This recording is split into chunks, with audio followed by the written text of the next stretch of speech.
Ito yung naguhuli ng mga inchik.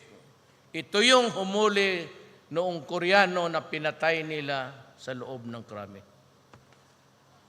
And sabi ko nga, why are they still alive until now? Kaya Michael Yang na yan, matagal ko nang kila 99, mayroon niyang may negosyo, mga cellphone lot appliance.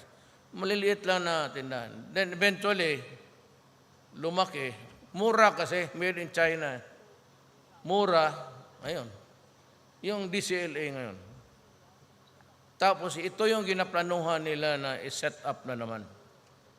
Meron daw siyang intel. Why would I listen to your intelligence report? Ikaw, tarantado kang police asyerto.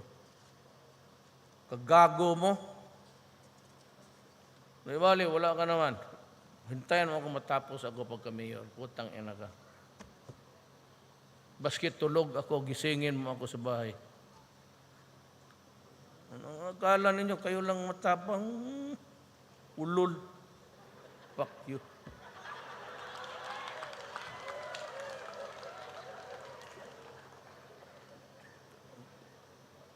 Ang takot sa inyo, yung hindi maglaban sa inyo. Kasi ang patakot ninyo, patayin ninyo ang tao. Wali ka dito. Nandiyan pa mo kaya sa labas. Nakita ko, kakahiya lang kasi